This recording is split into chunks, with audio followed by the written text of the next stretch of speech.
Quando estiver pronto aí me avise, hein?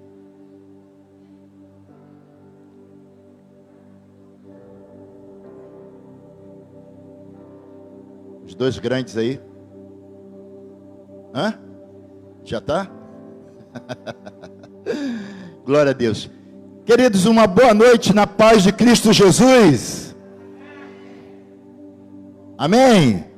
Boa noite, eu estou profetizando uma boa noite. Isso, glória a Deus. É bom nós estarmos na casa do Senhor.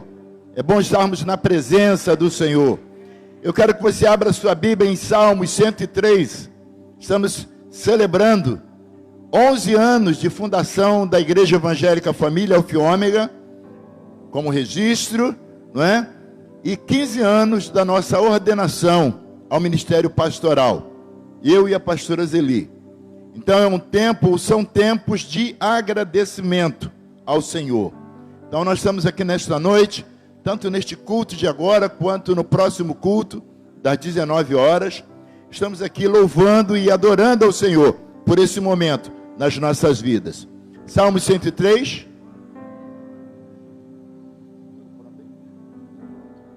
Salmo 103, vamos lá.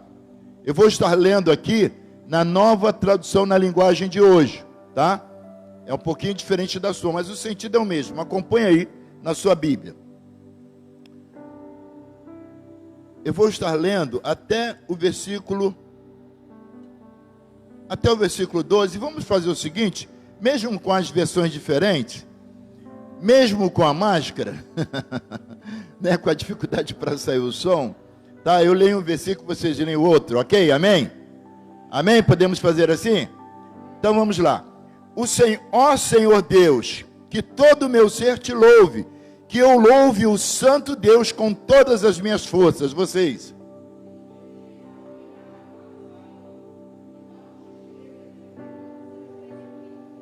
O Senhor perdoa todos os meus pecados e cura todas as minhas doenças.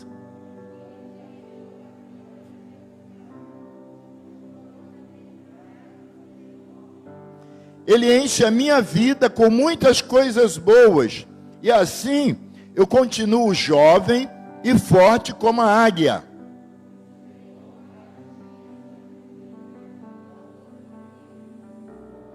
Ele revelou os seus planos a Moisés e deixou que o povo de Israel visse os seus feitos poderosos.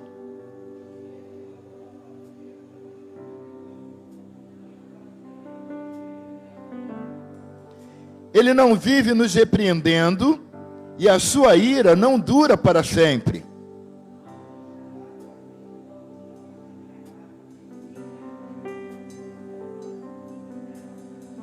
Deixa eu repetir esse texto aí, nessa versão aqui.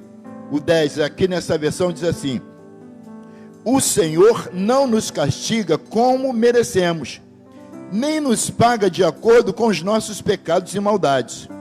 O 11 diz assim: assim como é grande a distância entre o céu e a terra, assim é grande o seu amor por aqueles que o temem.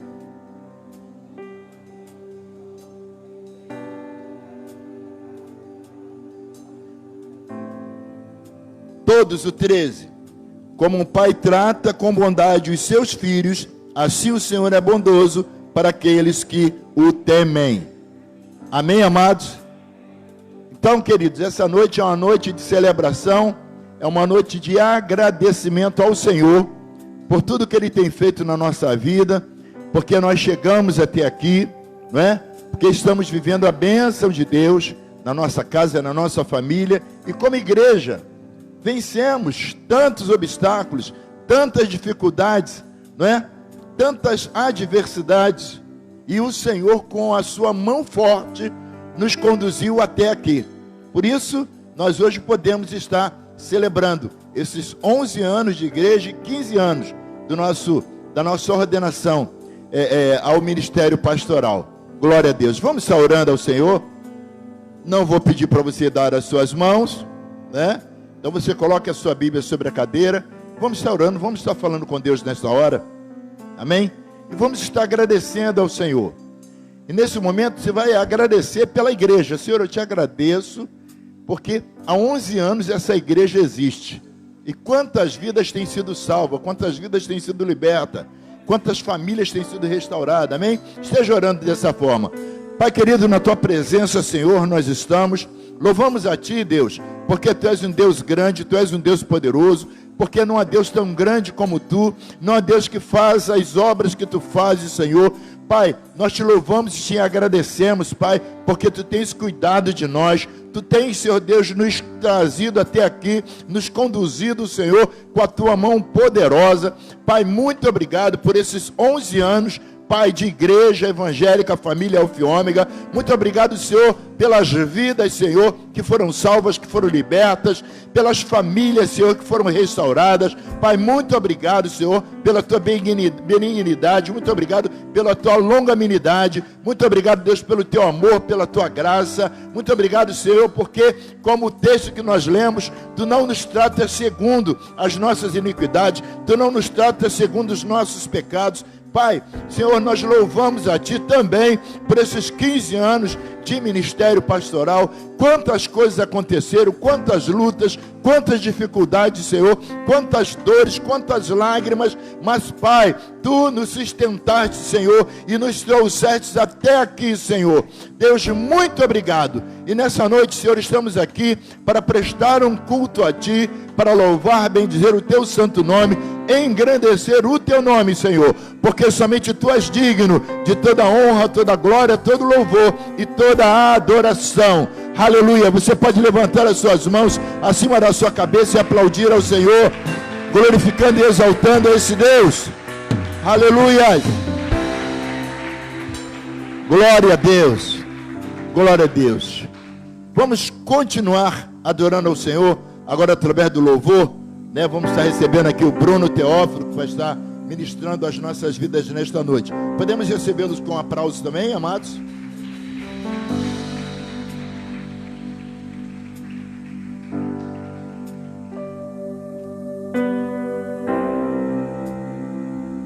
Graças e paz, amém? Graças e paz, amém? Você está feliz de estar aqui nesta noite? Nessa tarde, quase noite? Eu também estou muito feliz. A última vez que eu vim aqui eu ainda não era pai, e agora eu já sou papai.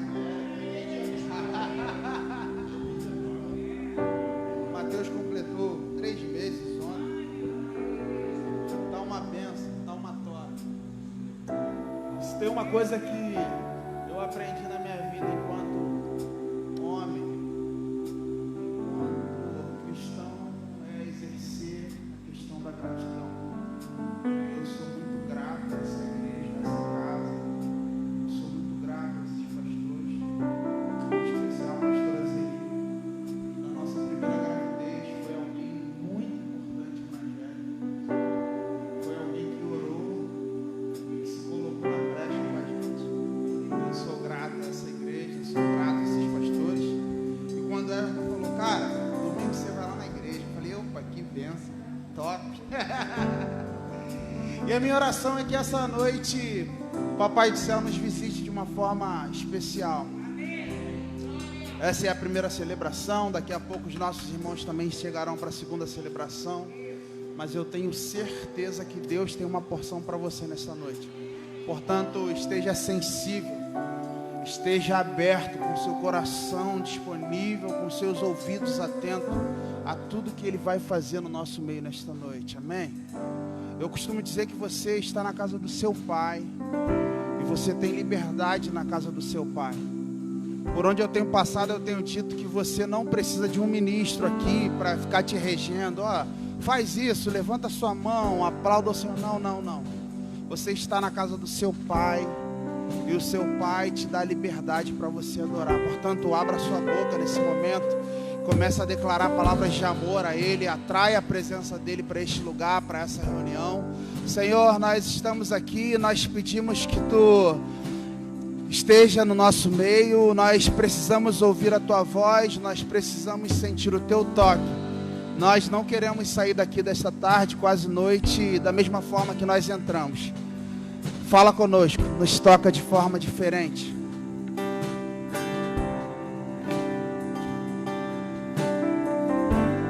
Tudo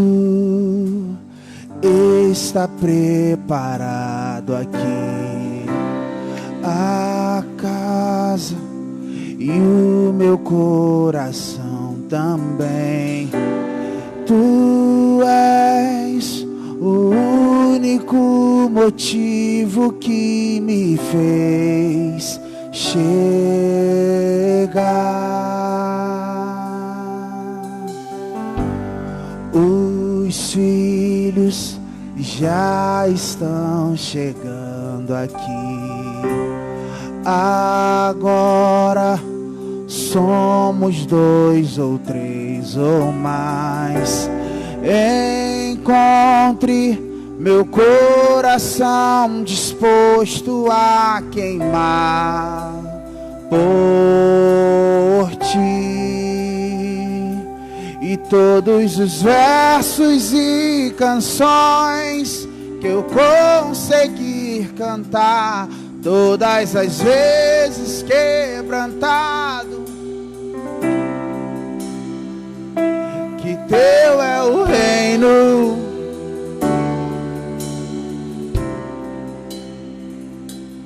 teu é o domínio e o poder. Amém, amém. Que teu é o reino e a glória para sempre. Teu é o domínio e o poder. Amém, amém.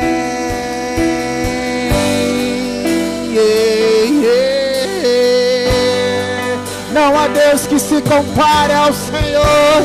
Não, não, não, não, não. Na, na, na, na, na, na, na. Na, na, na, na, na, na, na,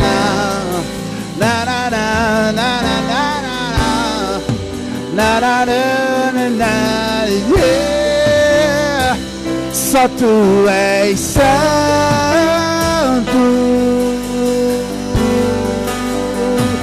só tu és santo. Não há outro, não, não, não, não há outro como tu. Não há outro como tu. Não há outro como tu. Não há outro como Jesus. Só tu és santo, yeah. Só tu és santo. Não, não há outro Deus. Não há outro como tu. Não há outro como tu. Não há outro como tu. Não há outro como Jesus. Só tu és santo, yeah. Só tu és santo. Não há outro como tu. Não há outro como tu. Não há outro como tu. Não há outro como Jesus. Só as vozes. Só tu és santo.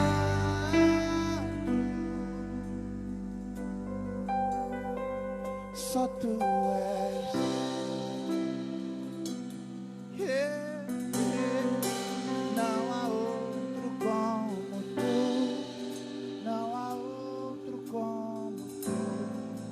Não há outro como tu. Não há outro como Jesus. Só tu és santo.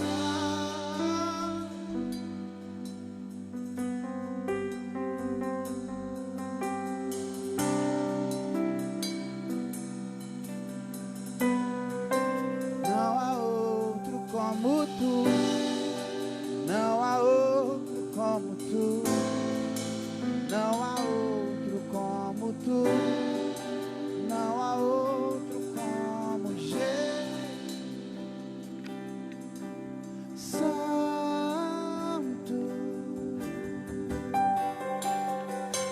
Só tu és santo. E não há outro como tu.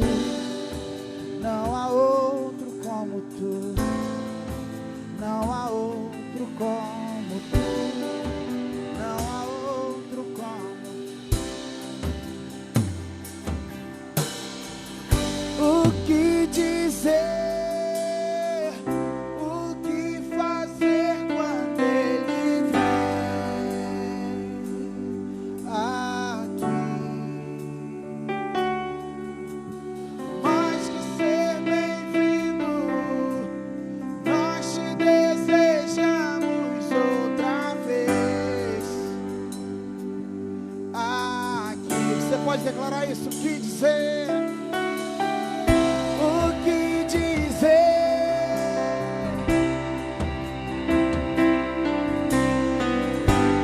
Ele está aqui, Ele está passeando no nosso meio.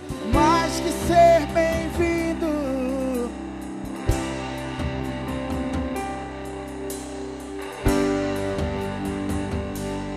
aqui. Oh.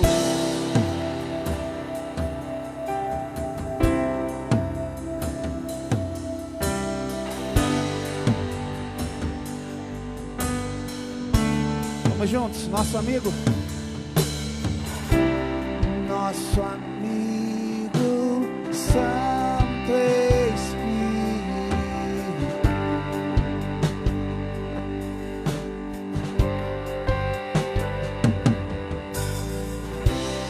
venha aquecer os corações.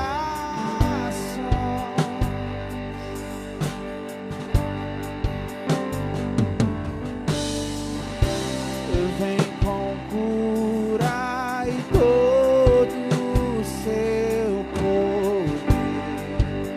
Vem, Senhor, vem, Senhor.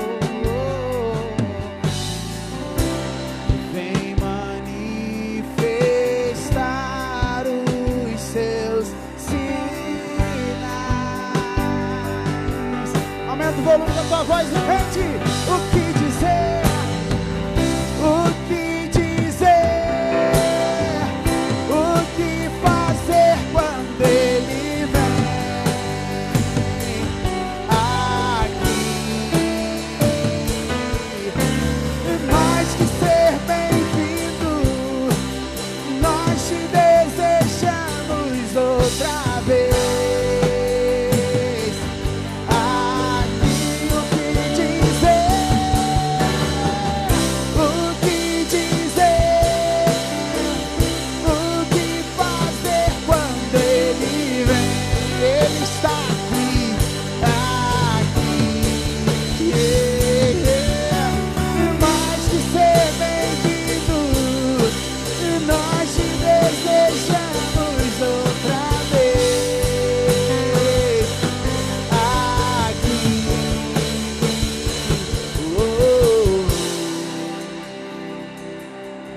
Ele está aqui, Ele está aqui, eu já posso sentir. Faz de novo, faz de novo. O seu povo ama-te mais faz de novo, faz de novo. O seu povo ama-te mais uma vez. Glória a Deus. Glorifique ao Senhor. Aleluia. Exalte o nome desse Deus. Glória a Deus. Aleluias. Aleluias. Amém. Nós estamos com o nosso tempo agora desse primeiro culto bem reduzido, né? Porque depois vai terminar, os irmãos vão fazer a limpeza e tudo para nós iniciarmos o outro culto às 19 horas. Então quero já chamar o bispo André Leal, meu amigo. Leal, o Bruno também vai continuar também. Para convidar o meu amigo Bruno, bispo André Leal, para estar aqui conosco. Vamos recebê-lo com aplauso.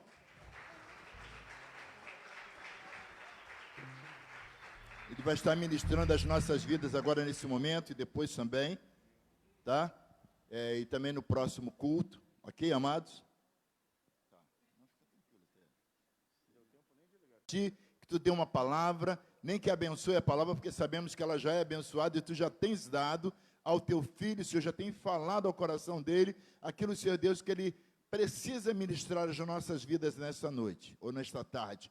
Pai, colocamos o teu filho nas tuas mãos, visita a sua família, a sua igreja, Senhor, que ele deixou hoje lá para estar aqui conosco. Deus, abençoe ali os teus filhos, que almas, Senhor, que vidas sejam salvas naquele dia ali, nesse lugar. Deus, que famílias sejam restauradas por Ti e que o culto lá seja uma bênção, Senhor, também, tal qual está sendo aqui, Senhor. É o que nós te pedimos, em nome do Teu Filho Jesus. Visita a sua esposa, filhos, toma nas Tuas mãos a casa e o ministério do Teu Filho. É o que nós clamamos a Ti, Senhor, em nome do Teu Filho Jesus. Amém? Amém. Muito obrigado aos músicos.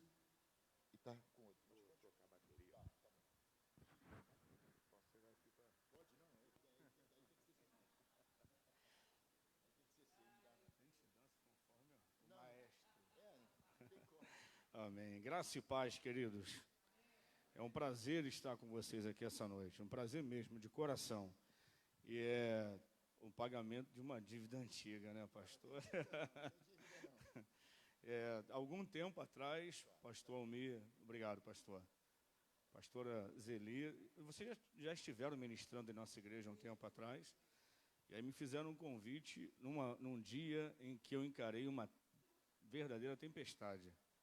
Estava em Belfor Roxo, na época ainda voltando do trabalho secular, né, da época, e fiquei preso no trânsito. Eu tive que filmar, eu sabia que ele ia acreditar em mim, mas eu filmei, fotografei e mandei para ele, falei, pastor, eu estou preso aqui. Eu fiquei lá em Parque São Vicente, até quase 7h30 da noite, fui chegar em casa sem placa, porque eu só cheguei em casa que eu tive que encarar a inundação. Mas hoje, aprove ao Senhor nós estarmos juntos aqui, e essa igreja bonita por fora e lindíssima por dentro, né? Não só por causa do templo, mas principalmente por causa da vida de vocês. Amém? Glória a Deus. Eu quero, nessa noite, pedir que o Espírito de Deus que paira nesse lugar e que habita em nós, venha falar conosco através da sua palavra. Amém? Então, por favor, abra a sua Bíblia.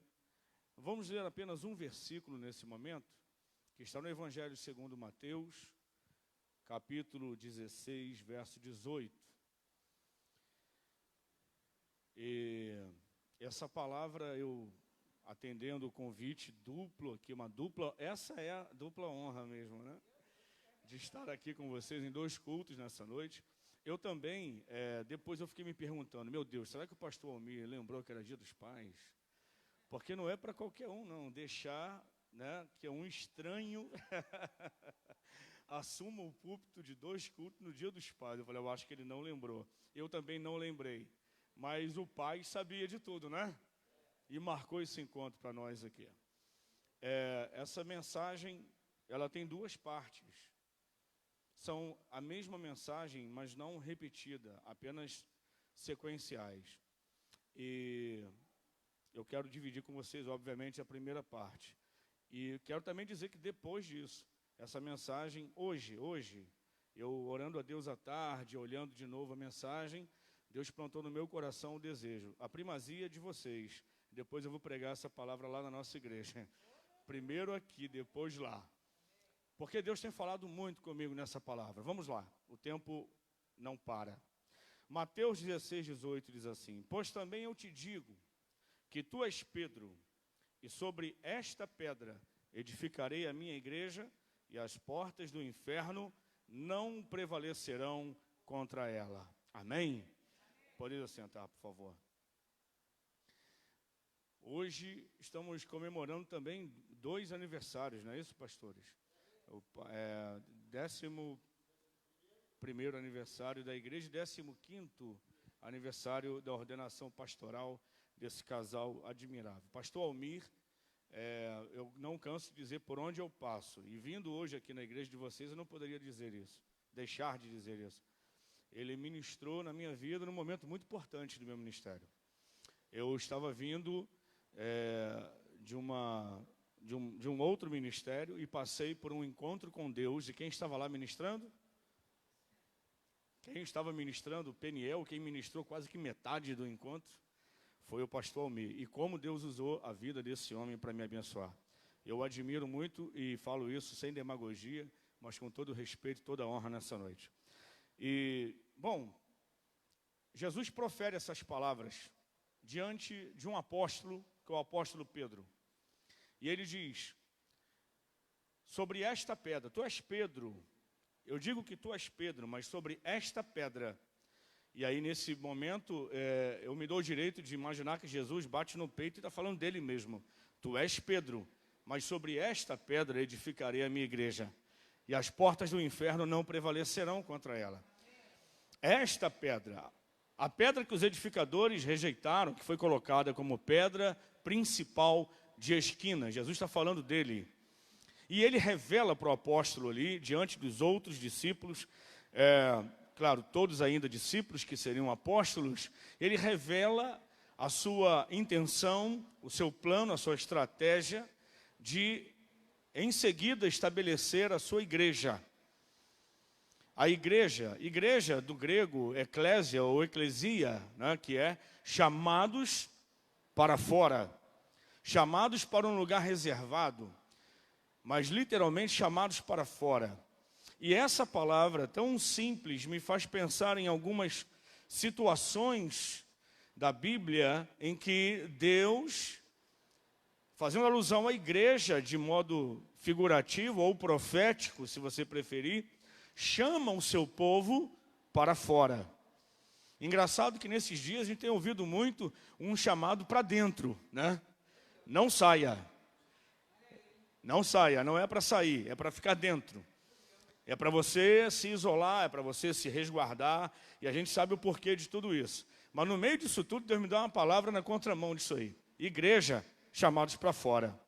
Obviamente que o fato de nós estarmos dentro da nossa casa e estarmos guardando um isolamento necessário para os tempos do presente, isso não tem nenhum impacto com o chamado para fora que a igreja deve cumprir. Inclusive, nesse mesmo momento, nesse tempo em que a igreja, na pandemia, ela teve que ficar até algum tempo sem realizar as reuniões presenciais, a igreja não parou de sair. Amém? A igreja não parou de cumprir o seu papel, a sua missão e a visão que Jesus deu a ela, chamado para fora. Nós tínhamos muito mais público, estou falando do Vinho Novo, lá da nossa igreja, que pela graça de Deus pastoreamos, tínhamos muito mais público nos momentos das lives do que agora nos momentos presenciais. Em alguns cultos eram 10 vezes mais a capacidade do que caberia dentro. Era o número das pessoas que acompanhavam os cultos. É um momento em que talvez o diabo possa ter pensado, agora eu paraliso a igreja. E foi nesse momento que Jesus turbinou a mensagem do Evangelho. Porque não há ninguém que possa parar a igreja. Jesus, quando ele revela a sua intenção de inaugurar a sua igreja, ele já falou qual seria o papel e qual seria a missão dela. Olha, não tem jeito. A minha igreja, eu a edificarei, igreja, chamado para fora, e as portas do inferno não vão prevalecer contra ela. Pessoas de outros estados têm assistido esses cultos, pastor. Com certeza. Pessoas de alguns outros países têm assistido esses cultos. Então, de Roma, na Itália, olha que maravilha. Olha que bênção. Eu fiz uma live esses dias e que tinha uma pessoa, não lembro de qual região, mas da Itália também, acompanhando a série que a gente fez. Por que isso, irmãos? Porque esse é o tempo em que a fome e a sede da palavra estão crescendo. Amém? Bom, eu olhando para esse texto, chamados para fora, o Espírito de Deus me fez fazer um passeio, um tour pela Bíblia, e eu pude mergulhar em 5 momentos em que Deus, um deles o próprio Pai, e depois Jesus, em 4 oportunidades, chama alguém para fora. E eu falei, meu Deus, isso tem tudo a ver com a igreja. Então, nessa noite, permitindo Deus, eu vou falar com vocês sobre 5 igrejas e seus respectivos pastores, em que a Bíblia chama para fora. E é claro que nessa primeira parte só vai dar para falar de 2. Então vamos lá. Chamados para fora, para onde, né? A gente pode se perguntar, né? O primeiro contato com essa palavra grega, igreja, chamados para fora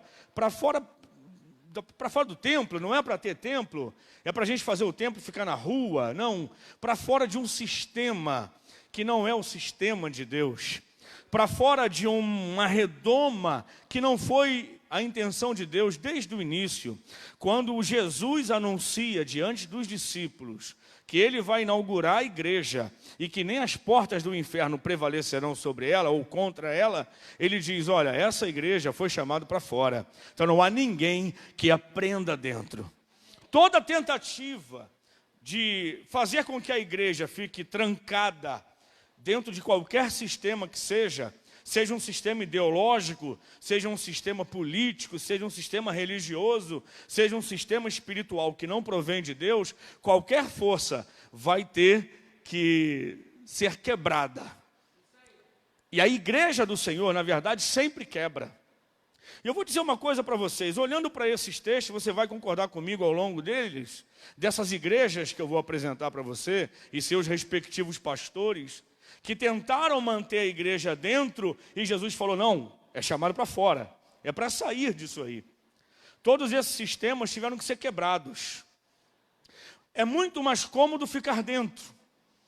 Se fôssemos hoje aqui fazer uma pergunta, vocês prefeririam, para nós alcançarmos as pessoas da rua, que a gente deixasse aqui, fôssemos lá para a rua, nesse momento, e fazer o culto lá? Você pode até fazer, pastor, por obediência, mas é mais cômodo ficar na rua? Não, é melhor ficar dentro. Ficar dentro sempre é mais seguro. Ficar dentro sempre é mais cômodo. Ficar dentro sempre é mais tranquilo. Mas Jesus nos chama para fora.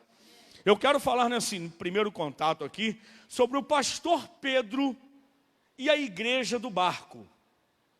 É a primeira igreja que eu quero compartilhar com vocês.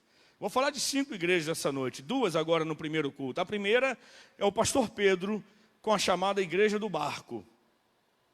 Você sabe do que eu estou falando?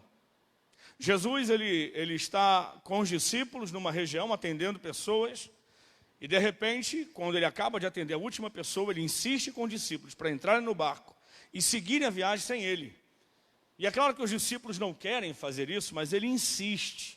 Mateus capítulo 13, ele insiste. E os discípulos prosseguem a viagem sem Jesus por enquanto. E a gente vai entender por que Jesus depois insiste, para que eles prossigam a viagem sem ele. E lá na frente, na alta madrugada, na 4ª vigília da noite, diz a Bíblia, Jesus ele desce do monte, havendo passado algumas horas importantes com o Pai, ele anda por cima das águas, no meio da escuridão. 4ª vigília da noite, entre 3 e 6 da manhã. Então é no meio da madrugada.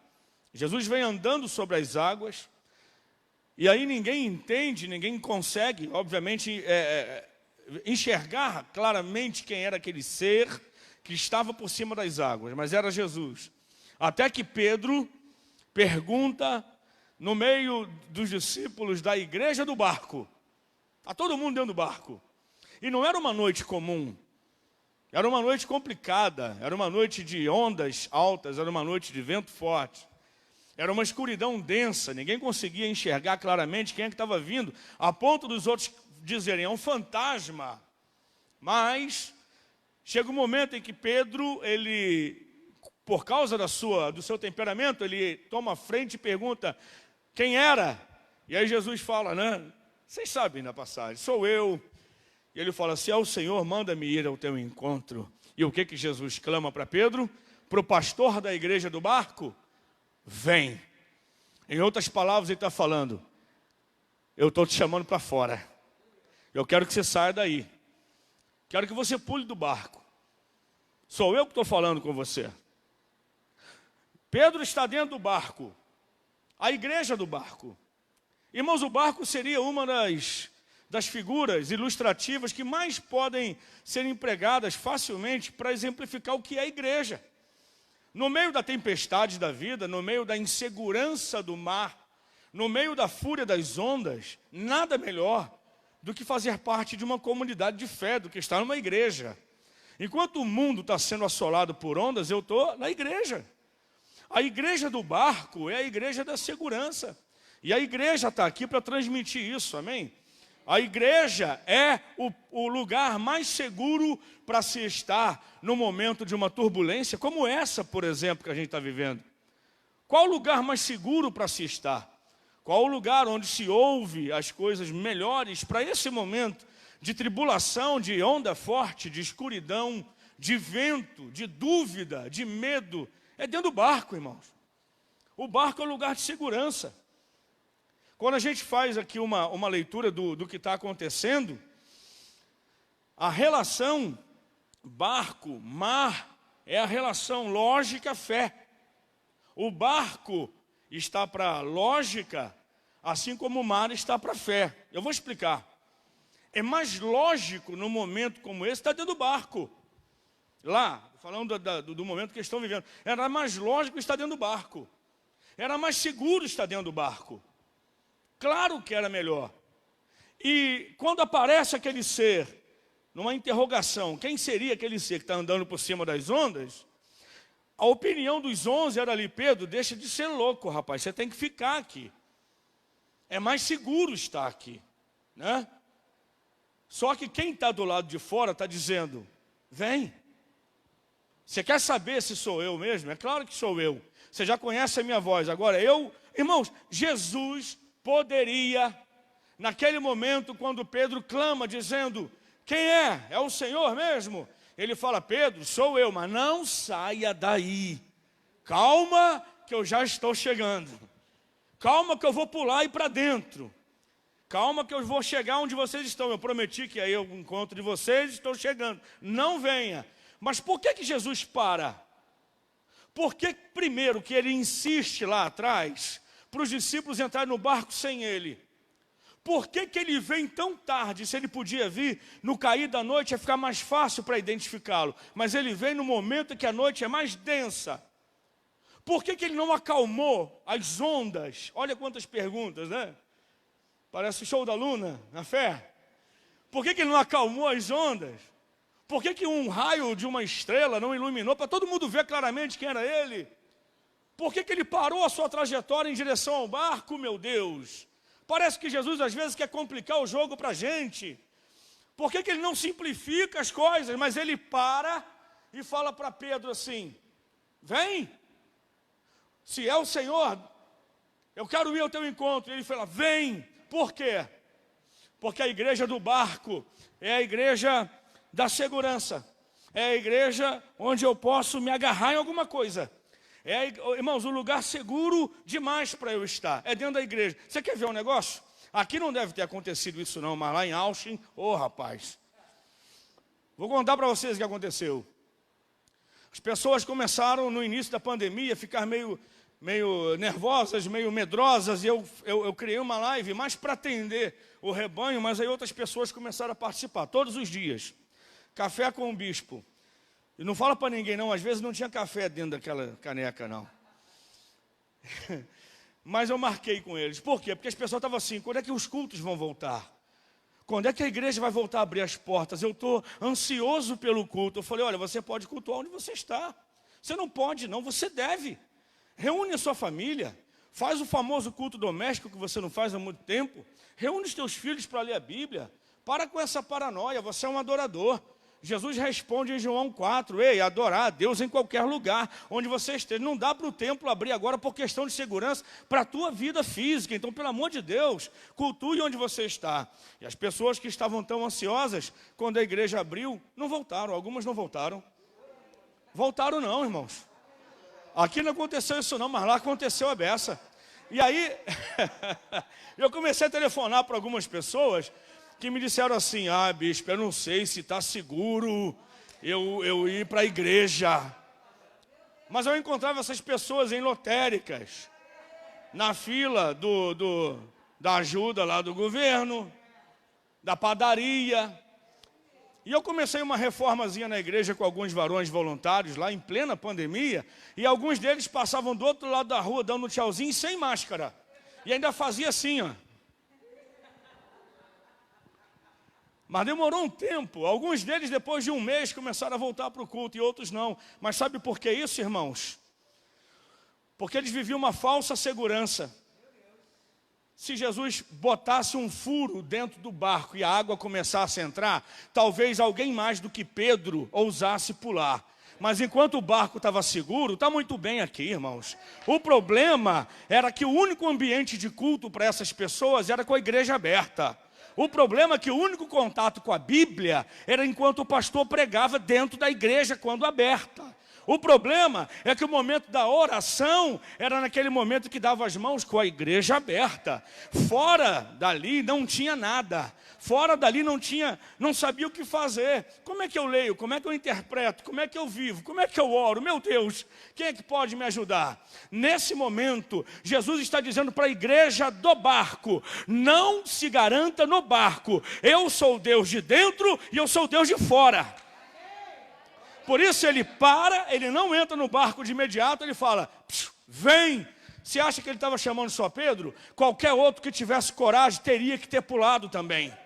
Qualquer outro discípulo corajoso como Pedro falou: cara, eu acho que aqui é mais seguro, mas se você pular, eu vou pular também. É aí que a gente mostra onde é que a gente quer ficar. Tem muita gente que prefere a segurança do barco do que a companhia de Jesus.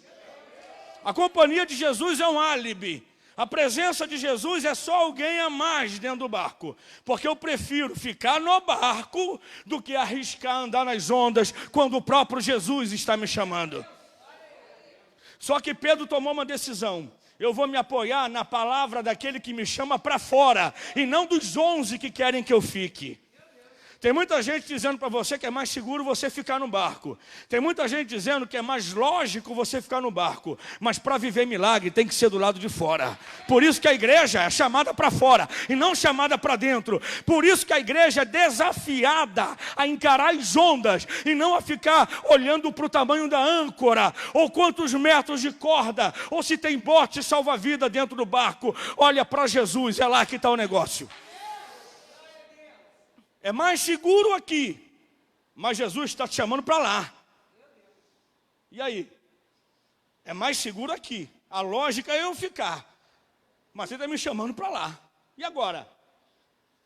A igreja da lógica ou a igreja da fé? É mais arriscado lá, mas é lá que eu vou viver o milagre que eu quero. Então veja bem. A igreja hoje está sendo desafiada entre a lógica do barco e o mar do milagre. É o tempo da gente decidir, de fato, se somos igreja e até que ponto somos igreja. Eu estou falando para mim, mas compartilhando com vocês. Só estou pensando alto essa noite. Amém? É o momento da gente entender. E aí, onde eu vou estar mais agarrado no momento da onda forte? Porque você sabe que quando Jesus estava lá fora, flutuando, pisando nas águas, o mar não parou de estar revolto. Não parou de ventar. Quando Pedro pula do barco e anda sobre o mar, ele não para de ventar e as ondas não param de balançar o barco. Não para. Por isso que ele teve medo e afundou. Jesus o toma e entra com ele no barco depois. Quando Jesus entra no barco, aí que ele acalma o vento e o mar. Então veja bem. O fato de você decidir, de nós decidirmos ser igreja, sairmos do barco, da nossa comodidade e vivermos o milagre que Jesus está nos esperando do lado de fora da nossa redoma de segurança, não vai garantir que num primeiro momento já vai ficar tudo certo. O fato de começarmos a andar por fé não quer dizer que amanhã as coisas, pode até ser, mas não é garantia de que o fato de aprender a pular do barco, o mar vai ficar calmo e vai parar de ventar e o sol vai chegar. Não, vai continuar do jeito que está, porque o milagre acontece no caminhar, não é no saltar. É na sequência. É mais arriscado estar lá, mas é lá que está o milagre. A maioria fica, mas só quem sai é que vai ter história para contar depois. Eu vou dizer mais, irmãos. Quem fica no barco vai ter história para contar depois, mas é a história dos outros que saltaram. Eu conheço um discípulo que saltou. Eu conheço um discípulo que andou no mar. Eu conheço um discípulo que afundou, mas segurou na mão de Jesus. Eu conheço... Agora, quem pulou do barco vai dizer, eu pulei, eu pisei na água, eu até afundei, mas eu segurei a temperatura, eu senti a temperatura da mão de Jesus. Eu tenho história para contar. E aí a minha pergunta para você é, qual história você quer contar depois? Porque às vezes está no barco, nós estamos no mesmo barco, mas quem sabe você está sendo desafiado, não é por mim não, é por Jesus, que do lado de fora está dizendo assim, sai desse lugar que você construiu para você. Porque Jesus é o Senhor do mar, não necessariamente o Senhor do barco. Ele é o Senhor do mar. Você entende? Ele dá sabedoria para o homem fazer o barco, mas ele é o Senhor do mar. E às vezes fica com medo de encarar como igreja um desafio fora daquilo que nós achamos que é o nosso limite. Que nós achamos que é o nosso normal. Há 2 anos atrás, e eu falo isso só para compartilhar com vocês uma experiência. Eu fui chamado na verdade, há um pouquinho mais de tempo atrás. Eu fui chamado para viver fora do barco. Eu era concursado de uma empresa do governo há 20 anos, faltava 6 anos para eu aposentar, por aposentadoria especial. E o salário não era ruim, não. Estava numa situação bem legal. E de repente, Jesus olha para mim e fala, pula. Eu fui no meu líder, conversei com ele e falou, rapaz, se Jesus mandou tu pular, eu não vou ser um dos 11 dizendo, fica. Se é para pular, pula. Eu pulei. Deixa eu falar um negócio para você, tem 2 anos que eu pulei. Eu dei um pause na minha aposentadoria, eu não vou mais aposentar daqui a 4 anos. Eu dei um pause, parei, né? Parei o que eu estava fazendo. Então é o seguinte, pulei. Isso não quer dizer que o mar ficou mais calmo e que, por enquanto, o vento parou de soprar. Mas uma coisa eu estou dizendo para vocês, eu tinha uma experiência, uma visão, um ângulo de visão de dentro do barco. De fora do barco, o negócio é mais violento, mas é muito mais prazeroso. Jesus está chamando a igreja para sair do ambiente da comodidade, do ambiente da lógica e começar a enfrentar as ondas do milagre pela fé.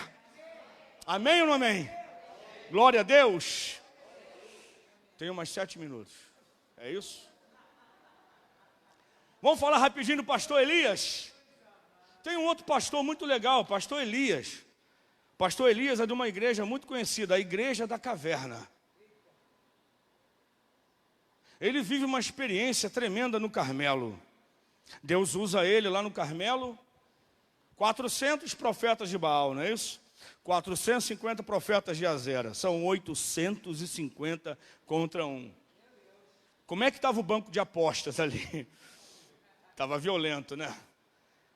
Era mais ou menos... Não vou falar nome de time nenhum, não. Vai pegar mal. Mas lá estava o pastor Elias. Viveu uma vitória maravilhosa. No dia seguinte, ele sofre uma ameaça. Quer ver uma coisa que a história do pastor Elias na Igreja da Caverna vai nos ensinar? Ainda no Carmelo, é que nosso maior inimigo é nosso último sucesso. Ele vive um sucesso maravilhoso em cima do Carmelo. No dia seguinte, primeira retaliação. É violenta, eu sei. Ameaça de morte. Vou arrancar a tua cabeça igual você fez lá com os meus profetas. Eu sei que é violento. Mas isso paralisou ele de uma forma. Isso amedrontou ele de uma forma. Que ele começa a abandonar algumas coisas. A primeira coisa que ele abandona é o seu amigo. Depois ele entra no deserto. Depois ele caminha um dia inteiro para dentro do deserto. E lá no deserto ele pede a morte. Ele acha um zimbro, deita embaixo de sua sombra e pede a Deus a morte. Isso aconteceu um instante depois, um dia depois, pouco tempo depois, da sua maior vitória. Cuidado com a sua maior vitória, porque o dia seguinte pode ser o dia do seu pior momento estacionário. Quantas vezes a gente sai de um congresso maravilhoso e fala, agora a igreja vai, para onde eu sempre sonhei, agora vai. Depois desse congresso, meu irmão, vai arrebentar. Eu não sei se ainda fazemos um encontro com Deus, mas a gente deu uma pausa lá esse ano, por causa disso tudo que a gente está vivendo, mas no momento do retorno do encontro, era uma coisa louca, né, irmãos? Uma coisa de doido. Rapaz, não cabia gente dentro, não cabia gente num pátio, não cabia... Tinha gente pendurada nas placas, tinha gente para tudo quanto é lado, irmão.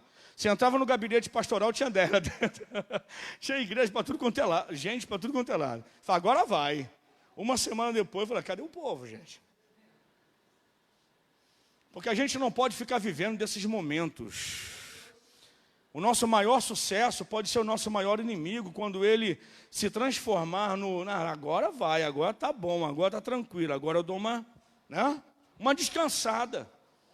Teve um líder nosso lá, um liderado que liderava o teatro da igreja, que organizou um congresso de teatro maravilhoso e disse assim, pastor, quando passar o congresso, eu vou tirar 15 dias de folga. Eu não acreditei.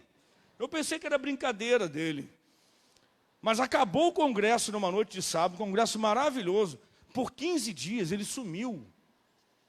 E aí quando eu fui atrás dele, eu tentei trazê-lo de volta, mas aqueles 15 dias pós-sucesso foram cruciais para a morte espiritual dele.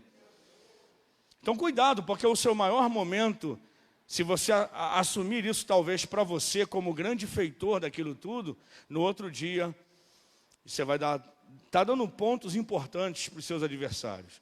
E aí ele foge, ele está no deserto. E lá no deserto, Deus tem misericórdia, visita ele, né? E o pastor Elias, ele é visitado por um anjo que leva pão e água. Que maravilha! Como Deus cuida de nós. Como Deus cuida da sua igreja. Quantos desertos a gente já atravessou. Olha para a tua história e você vai ver.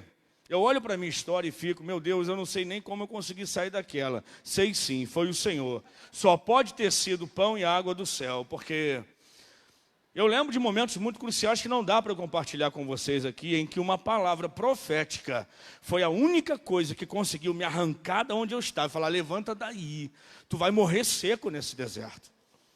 E aí Deus é maravilhoso, e ele vai. Só que Elias, quando ele recebe o alimento do anjo do Senhor, ele caminha 40 dias e 40 noites, não é isso?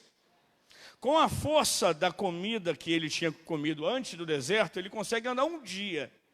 Mas com a comida do céu, ele andou 40 dias, 40 noites. Só que ele vai para o monte, isso é bênção ou não é? Ir para o monte? Sim, ele acaba chegando até num lugar que ele não tinha nem ideia de que lugar era aquele. Mas para que ele foi para lá? Ele foi lá para se esconder. Ele entra numa caverna, inaugura uma igreja. Pastor Elias, com a experiência de vida dele agora, ele inaugura uma igreja, a igreja da caverna. E lá dentro da caverna, era um lugar que ele escolheu, e não que Deus escolheu para ele.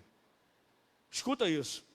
Com certeza, se embicar para dentro daquela caverna, foi uma decisão dele, não de Deus. Tanto é que Deus chega na porta da caverna e fala, o que você faz aqui, Elias? O lugar que Elias escolheu foi mas não era necessariamente o lugar que Deus queria para ele. Escuta isso. E aí, quando ele está dentro da caverna, coisas acontecem do lado de fora. Tem um terremoto, lembra? Primeiro um vento forte, né? Que arrebenta tudo. Mas ele não vê, porque ele está lá dentro, ele só escuta. Depois um terremoto que sacode tudo, ele também não vê. Ele está lá dentro, ele só sente o reflexo do que está acontecendo. Vem um fogo que lambe tudo que pode lamber. Mas ele está lá dentro, e ele não vê.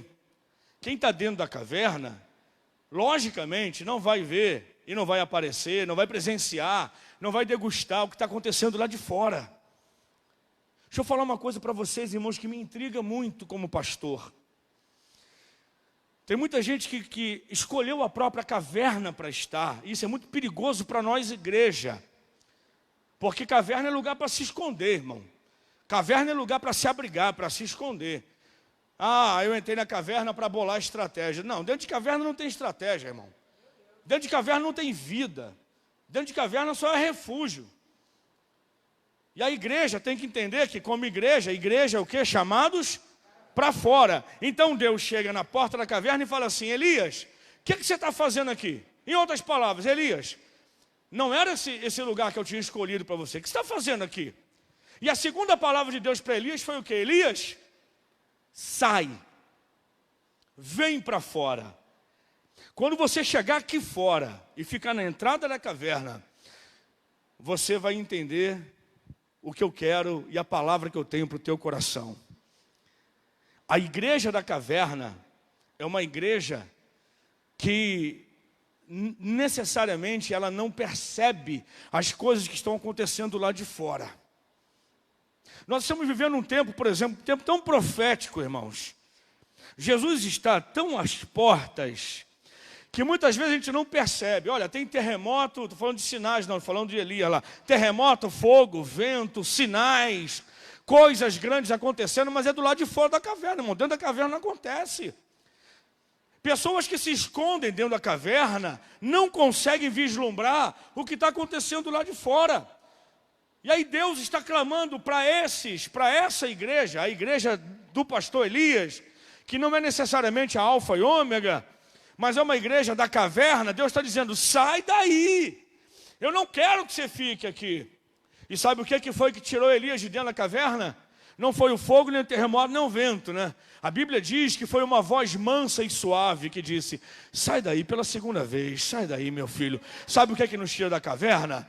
Podermos ouvir a voz de Deus, a palavra de Deus. Tem coisas, deixa eu falar uma coisa para o teu coração, tem coisas acontecendo lá de fora da caverna, que se por um acaso você estiver dentro, você não vai saber. Você vai ouvir o que está acontecendo, você vai ficar sabendo do eco das coisas que estão acontecendo lá fora. Mas para experimentar, ouça o que Deus está falando, sai daí, fica na porta, tem coisas tremendas acontecendo lá fora. O ministério dele só ia acabar quando ele cumprisse algumas coisas que ainda não tinha cumprido. Deus fala para ele assim, eu não vou te matar agora não. Eu sei que você quer isso, mas não acabou não. Eu quero que você saia daí, que você volte pelo seu caminho. Unja Azael, unja Jeú e unja Eliseu no seu lugar. Tem pessoas que precisam da tua unção. Deus estava falando para ele. Você não vai acabar a tua história aqui dentro, não. Quero que você saia daí. A igreja da caverna está sendo chamada para o lado de fora, dizendo, a tua missão é ungir outras pessoas. A tua missão é levantar outras pessoas. Igreja que não levanta ninguém não é igreja, precisa sair da caverna. Igreja que não liberta ninguém precisa sair da caverna. Igreja que, que acha que o seu papel já acabou e na verdade não. Tem muita gente precisando da tua unção. Eu queria que você, mesmo de máscara, mesmo um pouquinho longe do seu irmão, olhasse na direção dele, fizesse uma mímica, desse um jeito de falar para ele assim, olha, tem gente lá fora esperando a tua unção sobre a vida deles. Tem gente lá fora precisando que você imponha as mãos sobre a cabeça deles, mesmo de forma figurada, entendeu? Tem gente lá fora precisando da tua unção. É melhor estar na caverna. Por quê? Porque tem gente que quer minha cabeça lá fora. Tem gente que me odeia lá fora. E Deus está falando, mas eu te amo e eu quero você lá. Mas tem gente me caçando por aí. Deus falou, mas quem vai te proteger sou eu. Eu te arranco da caverna porque eu tenho missão ainda para a tua vida. Eu tenho ainda pessoas para serem ungidas por você, Elias. Sai daí, rapaz. Deixa eu perguntar uma coisa para você para encerrar aqui. Você está agora onde você realmente deveria estar? Foi essa pergunta que Deus está fazendo para Elias, em outras palavras. Nesse momento, você está onde você deveria estar. Era aqui que eu te queria, Elias. Então sai daí e cumpre o teu chamado. Amém? Toda a força da comida de Elias, com certeza, não era para isso, mas ele usou para tentar fugir do seu chamado. Eu olho para um cenário hoje, e eu não vejo um cenário muito favorável em alguns aspectos, mas é o cenário perfeito para a igreja botar a cara para fora da caverna e gritar, olha, Jesus é a solução desse negócio. Esse é o momento propício para a nossa voz sair da caverna Esse é o momento propício para a igreja, que é chamada para fora, irmãos, chegar e usar das estratégias que Deus tem colocado diante de nós, para mostrar para esse mundo que há um Deus que nos tirou da caverna e que quer ungir a eles com a mesma unção que derramou sobre as nossas vidas. Feche teus olhos, por favor. Eu queria terminar esse momento agradecendo a Deus por você estar aqui. Eu não trago uma palavra de acusação, não, fica aqui tranquilo. Eu trago uma palavra que está despertando o meu coração e eu quero compartilhar com você. A igreja do barco e a igreja da caverna não correspondem à missão que a igreja recebeu para os dias de hoje. É tempo, mais do que nunca, de sermos igreja, chamados para fora. Então eu queria que você, do seu lugar aí, do seu jeitinho, falasse com o teu Deus nessa noite. E eu quero orar por você e retornar a palavra para o meu pastor. Senhor, nós estamos aqui nessa noite comemorando uma festa tão linda, tão significativa. Mas o nosso papel hoje, Senhor, é nos colocar diante de Ti como igreja. Senhor, leva-nos para fora do ambiente mais seguro que nós construímos para nós, seja no barco e seja na caverna. Porque o que nós decidimos hoje aqui é viver tudo aquilo que o Senhor preparou para a nossa vida do lado de fora. Levanta a sua mão e diga: eu sou igreja. Eu aceito o desafio daquele que foi chamado para fora. Diga: eu vou em Jesus. Diga: eu estou pulando o barco, hein? Eu estou saindo da caverna. Eu quero viver e ser tudo aquilo que o Senhor reservou para a minha vida. Nesses dias, em nome de Jesus, dá um forte aplauso ao Senhor, por favor.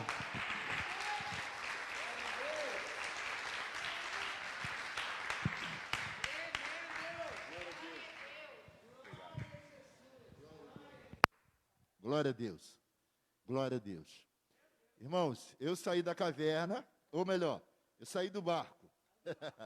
Saí do barco há 15 anos, por isso, né, depois, iniciando lá esses 11 anos, pudemos estar aqui. A gente fica acostumado, tem hora que é para ficar conta, tem hora que vai ficar, a gente enrola o negócio todo. Mas, há 15 anos, irmãos, eu decidi sair do barco. E como o bispo André falou, não é fácil. As ondas revoltas, não é?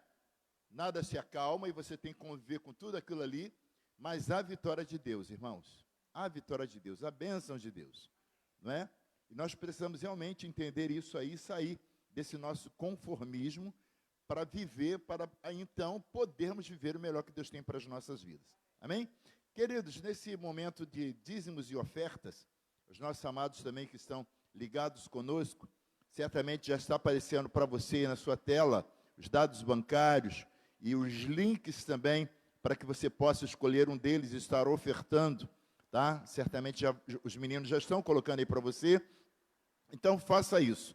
Queridos, eu pensando nessa questão de oferta, me veio à memória o seguinte, na minha mente ficou o seguinte, alguém fala sobre a quantidade de pessoas que estão morrendo pelo Covid, mas o número maior de pessoas estão morrendo por muitas outras doenças. O número de mortos por outras doenças é um número infinitamente maior do que o número de mortos pelo Covid-19. Ok, isso é fato. Aí eu fiquei pensando nisso aí, quantas dessas pessoas que estavam ali quase morrendo, estavam ali numa situação, né, deplorável, não é isso? Numa situação terminal. Essas pessoas pensavam, por exemplo, algumas delas, que o que ela poderia dar, o quanto ela poderia pagar para continuar vivendo. Quanto ela poderia dar de dinheiro para que ela não morresse, para que ela continuasse viva, não é?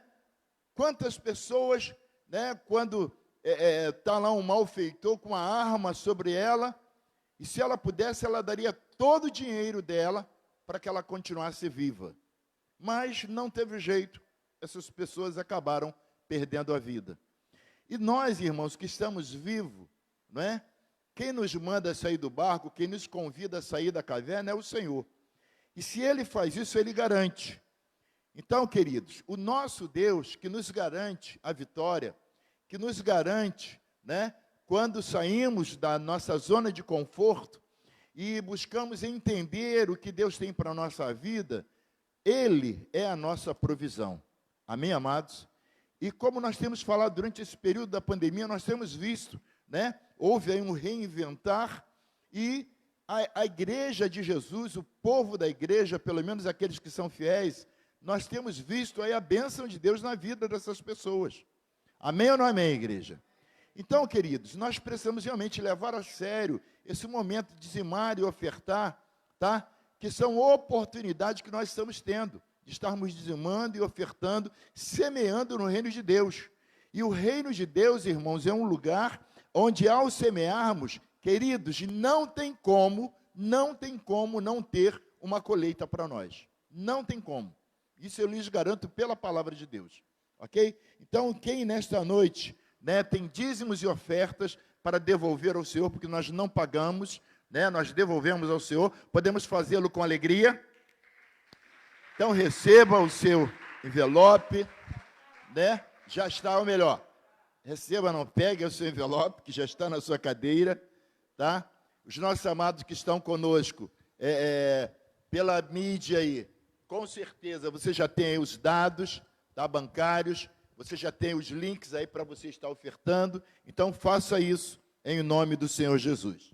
Vou colocar aqui a minha oferta também.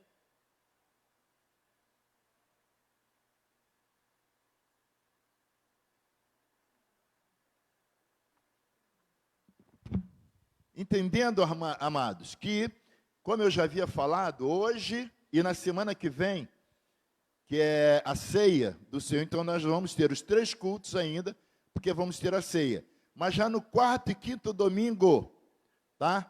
Nós não vamos ter mais os 3 cultos. Só vamos ter um culto pela manhã, às 9 horas, e o outro no horário normal anterior, às 18h30. Ok? Sim.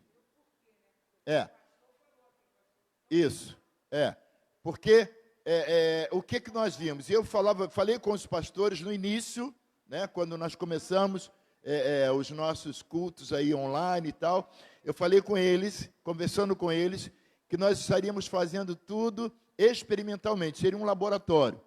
Então nós estaríamos vendo como as coisas iam funcionar, para daí nós tomarmos as decisões. Então, nós estamos funcionando domingo de manhã, e esse horário de 17 horas e depois 19 horas. E nós vemos, irmãos, que até alguns, Bispo André, né, que diziam, que saudade da igreja, que tal, está na igreja.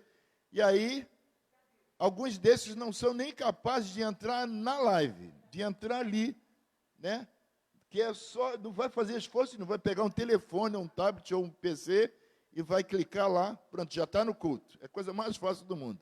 Mas alguns nem isso conseguem fazer. Então, para nós também não estarmos sobrecarregando o mesmo grupo, ok? Né? Exemplo, agora nós vamos terminar, os irmãos vão estar higienizando tudo aqui, né? Vão estar higienizando, preparando tudinho, para o quê? Para os irmãos que vão chegar às 19 horas, não é isso? E acaba sendo esse mesmo grupo, e eu não quero estar sobrecarregando ninguém. Por conta disso, então, a partir do 4º e 5º domingo, nós vamos estar retornando com 2 cultos, ainda com inscrição, ainda com máscara, ainda com álcool em gel, ainda com medida de aferição de temperatura, com todas as coisas que determinam o protocolo do governo para nós. Tá? E uma outra coisa, irmãos, nós realmente temos que nos sujeitar a isso aí, porque nós vemos, como o bispo falou, no mercado, no shopping, nós fomos no shopping, tivemos no shopping essa semana, eu e a minha esposa, a pastora Zeli, e lá a gente vendo os senhorinhos e as senhorinhas de 70, 80, tinha até acho que uns de 90 lá. Todo mundo no shopping, criancinhas pequenininhas correndo para lá, tocando tudo, pegando tudo, bebezinho de colo, de aninho correndo, de fraldinha e tal. Mas na igreja não pode. Entendeu, amados? E isso, irmãos, isso já faz parte, né, e a gente vai começar a falar sobre Apocalipse novamente. Isso já faz parte do advento, né, do anticristo, entendeu? Do momento da grande tribulação e da perseguição da igreja, isso já faz parte, entendeu? Isso já faz parte já. É um prelúdio para isso aí. E o pior, que alguns crentes estão totalmente despercebidos, sabe? Tipo assim, não vai acontecer, não é bem assim. Mas é isso aí. Por isso que as igrejas não estão funcionando. E aqui a gente ainda está funcionando com restrição. Mas existem alguns estados, alguns municípios aí que não estão funcionando.